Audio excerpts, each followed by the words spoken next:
Hello everyone. In this session, I'm going to look at how we can actually use random forests for numerical predictions, which is where we are looking at using random forests for regression purposes. Having seen how we use random forests for classification, both binary as well as multi-category classification, ordinal data classification also we have looked at, even the survival data also we have looked at. Now one more kind of data that typically can crop up in our regular decision making process is doing the regression. So we want to see how we can really use the random forest for doing numerical predictions or for regression purposes. So here I want to talk about two major models. One is the conditional inference regression random forest. The name itself probably is giving you some kind of a pointer that we are going to use the party package again for this, and the C forest function again in this case also. So there is not too much to discuss when we are using this package and this particular function. But at the same time, we are also going to use the quantile regression based random forest.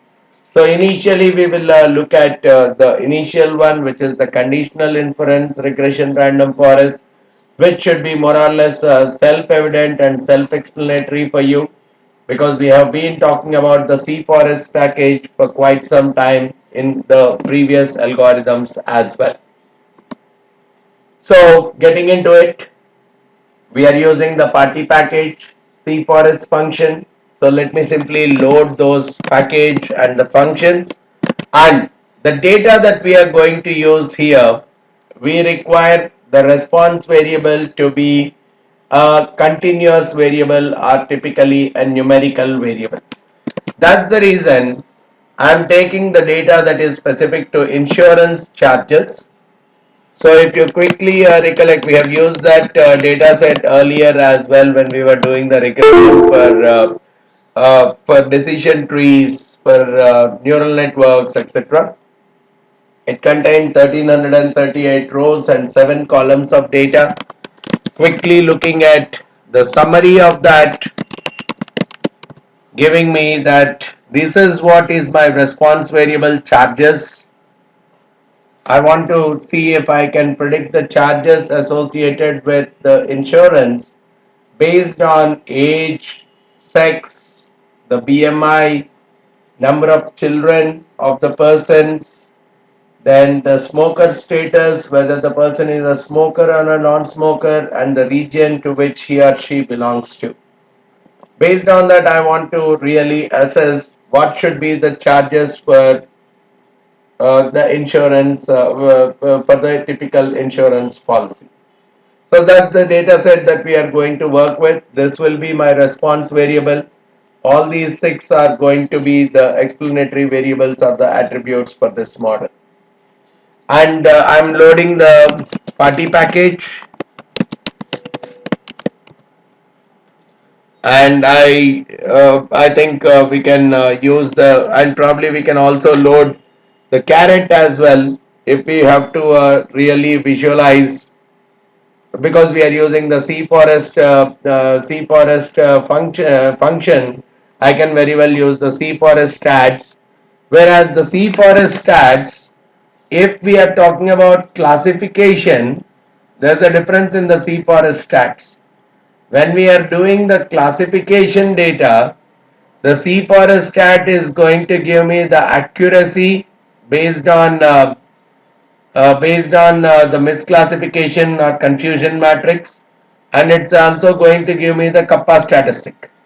Whereas when I'm executing the same on a regression model, the same C forest stats is giving me RMSE, which is the root mean squared error, and along with the R squared.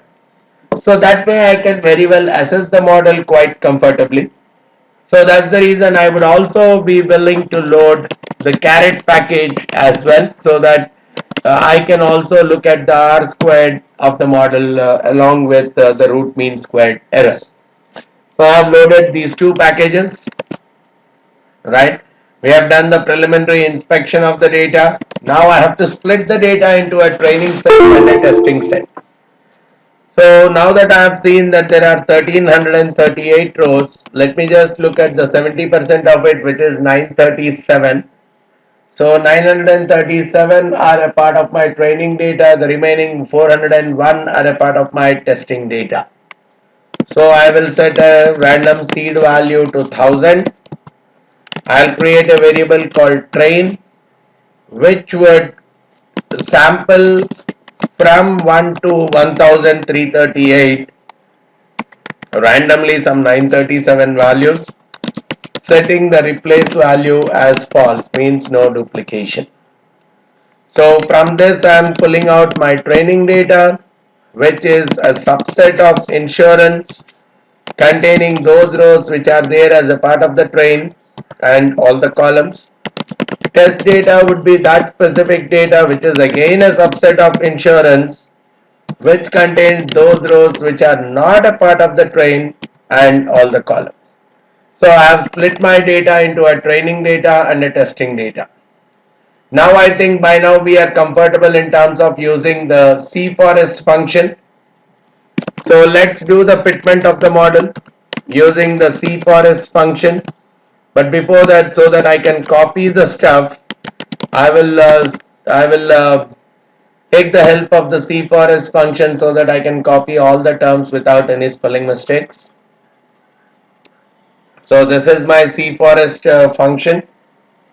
Right, I'm not going to explain anything because we have dealt in detail to a large extent. So I'll use my fitting, where the function I am using is cforest.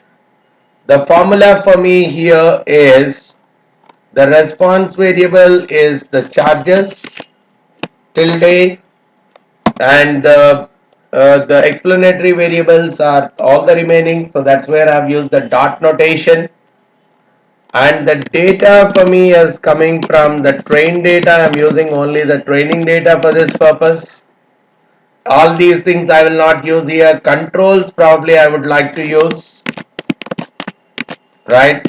And to see what all controls I want to use, I'll go here, entry, number of trees, I want to set it to 1000. Again, this is a flexibility which I can very well play around with. mtry, number of variables to be used for each layer of the tree. How many variables do I need to use? Overall, how many variables I have? I have 6 variables. Square root of 6 is 2 point something. So it's better that I set my mtry value to 2, but I can very well play around with 3 and all and try it out. So these are some of the things that I have considered when I am going ahead to fit my tree, right?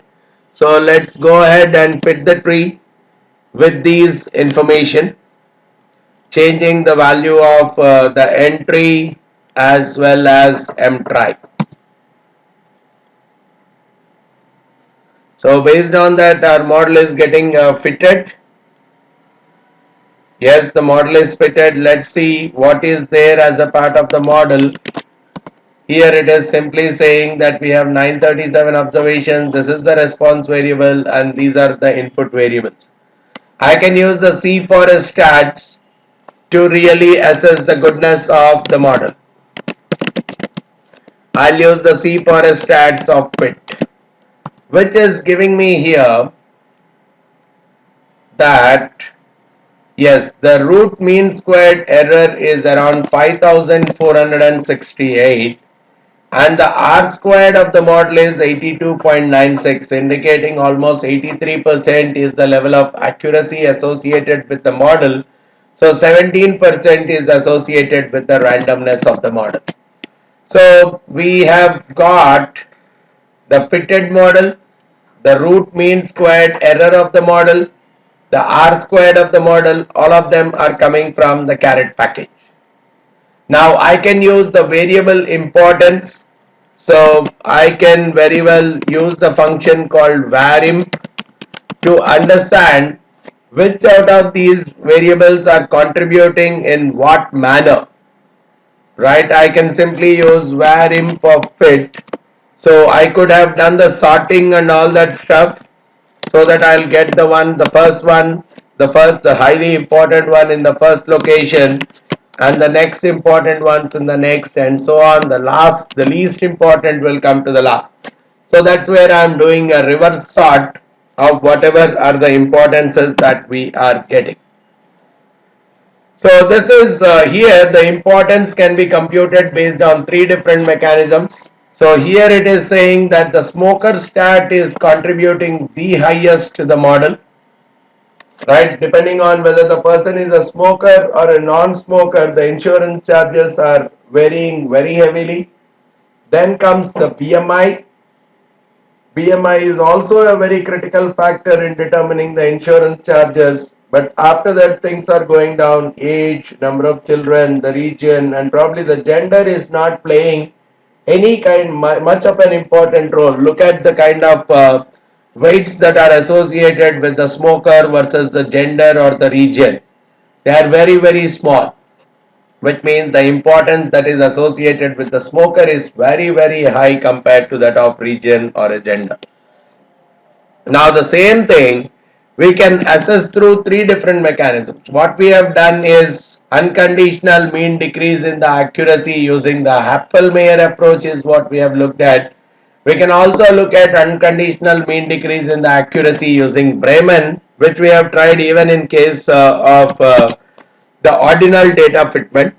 The same thing I am doing here also, wherein I can very well set pre 1.0 underscore 0 is equal to true. The moment I set this, I will get the unconditional mean decrease in accuracy using the Bremen approach. So going ahead with that approach, I see that the accuracies again, the if you see the rankings, more or less things are the same. Smoker, BMI, age, they are all remaining more or less the same. But at the same time, I can even go with a conditional. But here, because there are few variables, I can still look at going ahead with a conditional. But I want you to try it out because there is a possibility that if the speed of the system is not that comfortable, if the memory of the system is not that comfortable, there is a chance that the program can get hang. So I want you to try it out the conditional also, which for the small data it can still work. You could simply set here conditional equal to true and you can very well go ahead with the model. So I am not taking that forward. So you can very well compute the conditional mean decrease in accuracy using the Bremen approach. Now once you have got, now you are able to decide that the smoker status is a very important variable, then the BMI is the next important variable, etc. Now we can go ahead with the prediction part, where I can predict this model, right? I'll create a pred function, I'll predict this model, the fit is the name of the model. The new data that I am having here is the test data on which I am doing the fitment, and I'll simply say type equal to response, for which I am going to get what are the values that are associated. So I'm doing the prediction based on this fitted model. I'm trying to do the prediction for all the 401 observations. So this is where I can do the pred. So these are the charges that my model has predicted for all the 401 observations. Now I can simply look at the R squared on the testing data. I'm taking the predicted values and the actual values are coming from test data dollar charges. I'm taking the square of them, where I could get that the correlation that the R squared on the testing data is coming to around 86.93% going with this model. So if I had any other better model than this, I could very well use that model. I remember in some of the things, neural networks or support vector machines, we were able to get to an accuracy level of even 89 point something. So that's one way I could see that for this particular data set, that model can quite comfortably be used. But again, that's never the case that universally one single model will be the best for all kinds of data. So we are trying out all the kinds of models, all the kinds of algorithms, all kinds of data, trying to assess which one is able to fit to the test data more and more appropriately. And probably in this case, as we have also looked at using the carrot package to understand the R squared and the RMSE of the model. So that's how we can use the conditional inference regression random forest for predicting numerical data. I would also try to bring in how we can very well use the quantile regression random forest and see if we can anyway improve the model going ahead with the quantile regression random forest. Right? Now, for the same data, let's try using the quantile regression forest. So it's a generalization of random forests because we are looking at different kinds of quantiles. So we are trying to estimate not just the mean value or the median value, which is what has been the case for majority of the estimates that we have looked at till now in the regression. We are also looking at the quantile. So probably we are looking at right from a 1 percentile or a 5% possibility for this random for this particular observation to 95% or a 99% kind of a possibility for this observation. So we are able to estimate the quantiles also of the predictor variables.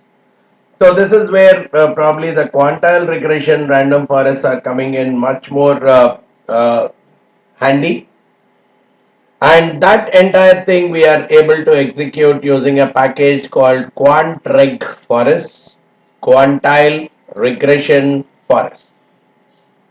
Even the function name is Quant Reg Forest, Quantile Regression Forest function, right? So let's load that package first.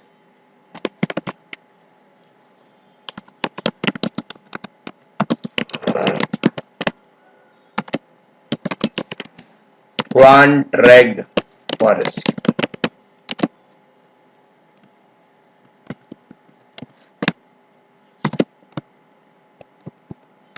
We are loading this package.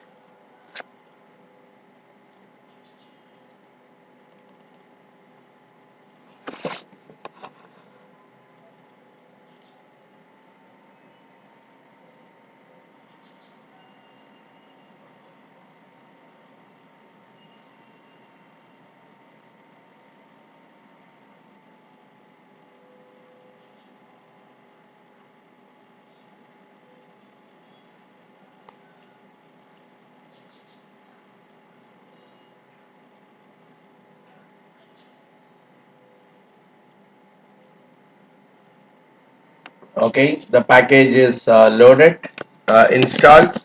Let me load this package as well. Library Quant Reg Forest. Okay, the package is loaded for us. Now, as I said, we will be using the function again called Quant Reg Forest. Let's see what is this function all about. It's a quantile regression forest. It infers conditional quantile functions from the data. So that is what is the job of this. Now, quant regression forest, the input is X. It's a matrix or a data frame containing only the predictor variables. Y, it's again the response variable. And I have a few things which I can give which are there as a part of the tree. The number of threads to use for parallel computation by default is 1. There is no parallel computation. But I can give all the other arguments that are passed to random forests. So whatever are passed to random forests, all the other things I can pass them here as well. Right, so I can very well talk about the mtry, which are the number of variables used at a time for splitting the tree. Then n tree, talking about the number of trees. The size of the nodes I can very well specify, node size. Importance, if I really want to display the importance of each of the variables, I can say importance. And even the quantiles, what kind of quantiles I really want. So all these things, whichever I am passing to the random forest, I can pass here as well. So we will use the same data. So that's where I'm using the fit as a model, where I'm going with quant reg forest as the function. Now within this, let me use my x. X in this case for me is, I want to look at the train data, but within that train data, I will take all the rows, all the columns except the 7th column. So that is what is the list of all my predictors. Whereas y, which is my response variable, it also comes from the train data, but only the 7th column. That is what is the set of my response variables. So I am giving my x and y, and then I am considering all those things that are there as a part of the random forest.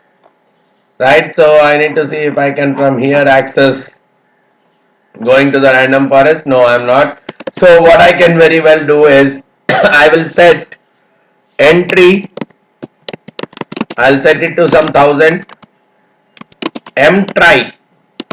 Now here there are only 6 independent variables, so I'll set the m try equal to 2. Right, node size, if required, I'm setting the size of the node to 5. Minimum now element that should be there as a part of each of the nodes. Right, I can set it to 10 also. Here the data set is too large.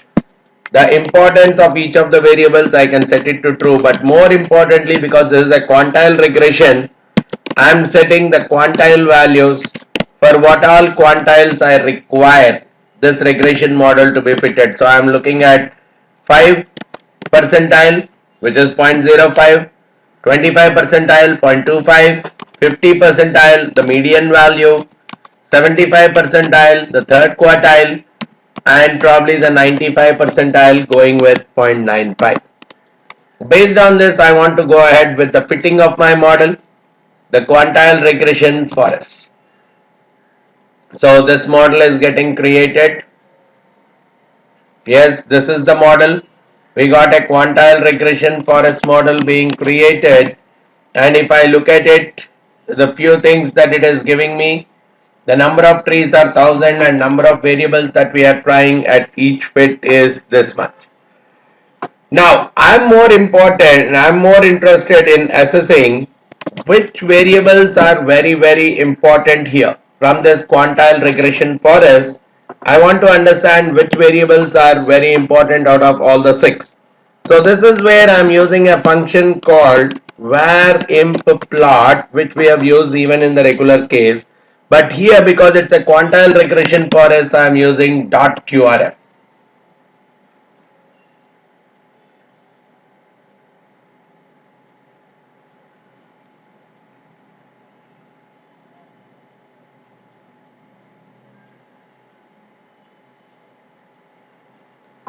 var_imp_plot. Let me see if I am getting the var_imp_plot itself of fit. Yeah, var_imp_plot, I can give x, but it's an object random forest. Let me just check if I am able to go ahead with that. var_imp_plot of fit. Yeah, I think it is able to do that. So I can directly use the var_imp_plot itself. Here also you could see that there are 2 ways in which it has done the process. So one in terms of percentage increment in mean squared error, and the percentage with respect to increment in node purity. So this is what is gone through this is coming from the random forest itself, not from random forest QRF. right? Because in QRF we will get the percentage increase with respect to quantile loss. So from there we are actually getting not the increase in the mean squared error, etc. But looking at this, we could see that smoker is a very important variable out here in both the cases. Then comes the BMI, age, children, region, sex. Almost the importance of the variables, the order in which the variables are important is more or less similar in all the cases. I can very well really look at for each of the quantiles. So I should go with verimplot.qrf. I don't know why it is not working.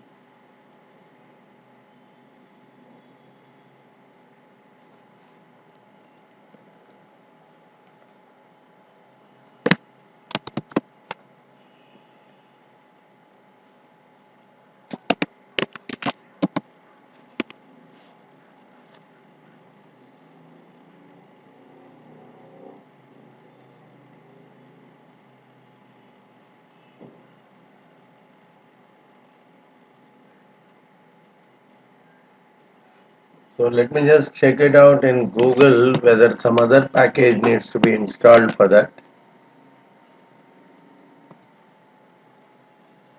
Quant Reg Forest only.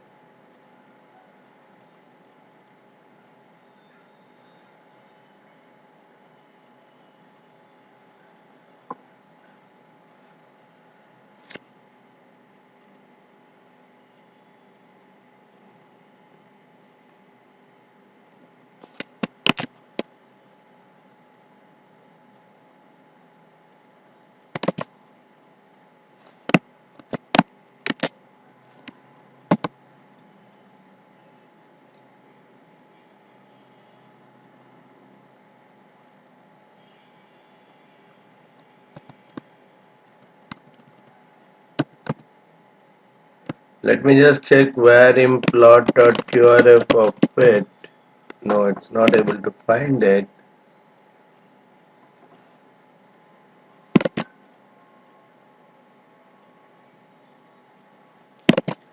It's there in Quant Reg Forest itself.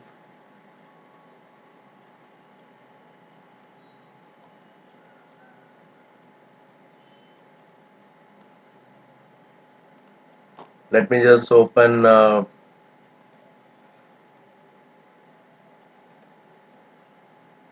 package Quant Reg Forest.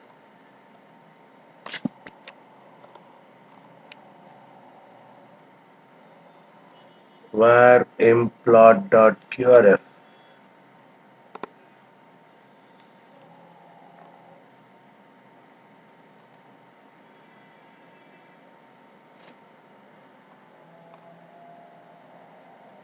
Where implot.qrf. It's a very interesting plot. I don't know why it is not coming up.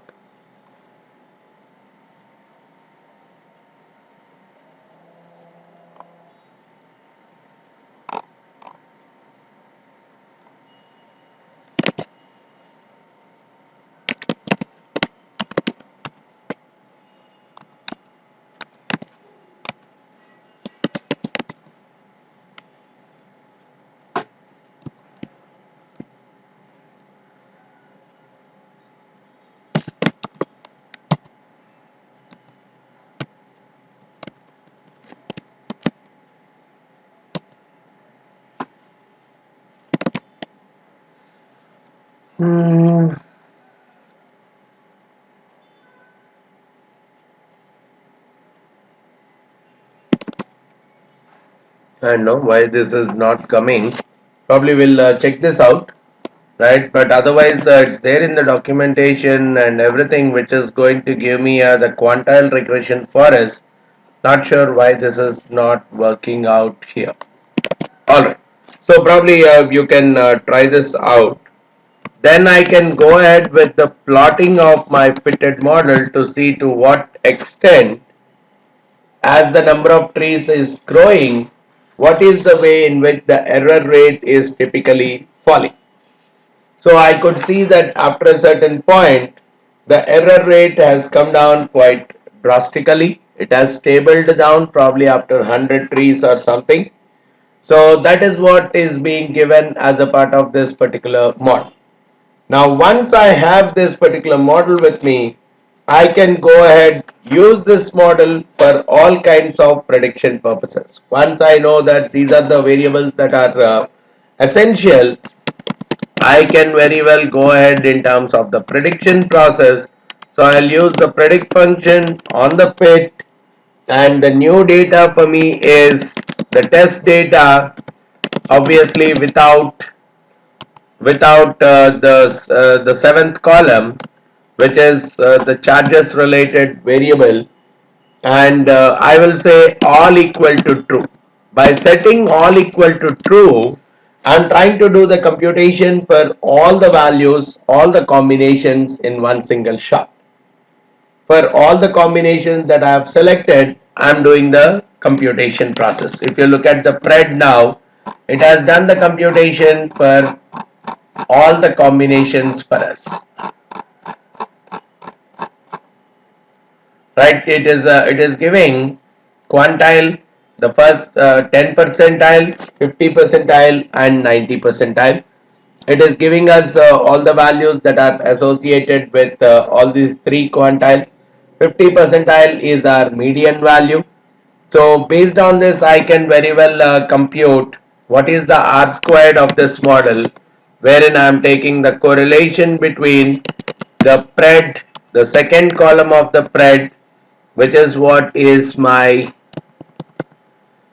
the second column of the pred, which is what is the 50 percentile, or uh, the median value, and the actual is coming from test data, the seventh column of that test data.